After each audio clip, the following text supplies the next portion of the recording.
ఈరోజు ప్రధాని మోడీ గారు ట్విట్టర్ ద్వారా పిప్రావా ఏదైతే బుద్ధిస్ట్ రెలిక్స్ పిప్రావా రెలిక్స్ ఉన్నాయో 127 సంవత్సరాల తర్వాత భారతదేశానికి తిరిగి వస్తున్నందుకు సంతోషం వ్యక్తం చేశారు. ఇదొక జాయస్ మూమెంట్ అని చెప్పారు. అసలు ఈ పిప్రావా ఈ రెలిక్స్ ఏంటి? ఈ బుద్ధిస్ట్ రెలిక్స్ ఏంటి?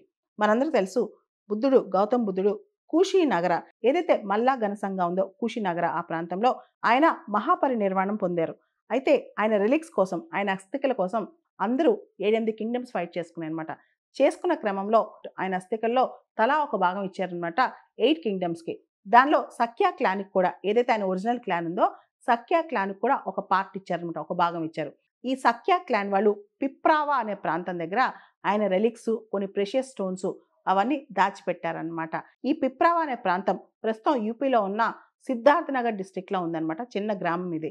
ఇక్కడి నుంచి 127 సంవత్సరాల క్రితం అంటే దాదాపు 1897 ఆ ప్రాంతంలో విలియం క్లాక్స్టన్ పెప్పే అనే ఒక అమాచ్యూర్ ఆర్కియాలజిస్టు ఇక్కడి నుంచి ఎక్స్కవేట్ చేసి బ్రిటన్‌కి తీసుకెళ్ళిపోయారు. ఆ తర్వాత వారసత్వంగా ఆర్కియాలజిస్ట్ ఆధీనంలోనే బుద్ధ యొక్క రెలిక్స్ పిప్రావా రెలిక్స్ ఏవైతే ఉన్నాయో 127 సంవత్సరాల నుంచి కూడా వాళ్ళ ఆధ్వర్యంలోనే ఉన్నాయన్నమాట బ్రిటన్‌లో. తర్వాత రీసెంట్‌గా సాత్‌బీ అనే ఒక ఫేమస్ ఆక్షన్ కంపెనీలో ఈ రెలిక్స్ బుద్ధ రెలిక్స్ పిప్రావా రెలిక్స్ ఏవైతే ఉన్నాయో బుద్ధుడి యొక్క అస్థికలు ఏవైతే ఉన్నాయో అవి ఆక్షన్‌కొచ్చాయి. దాన్ని ఆయన మునిమనుడు ఈ పెప్పే మునిమనుడు ఎవరైతే ఉన్నారో ఆర్కియాలజిస్ట్ మునిమనుడు $100 మిలియన్ ఆక్షన్‌కి పెట్టారనమాట.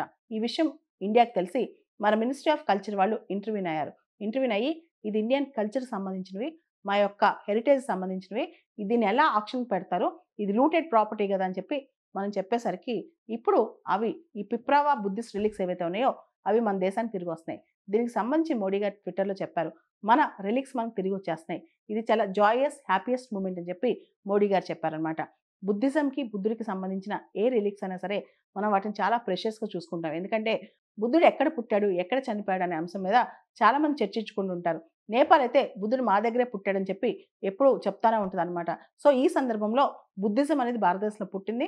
ఈ సందర్భంలో బుద్ధ రిలిక్స్ అనేవి భారతదేశంలో ఉన్నాయని చెప్పి మనం సగౌరవంగా చెప్పుకోవడానికి ఈ పిప్రావా రిలిక్స్ అనేవి మనకు పనికొస్తాయి.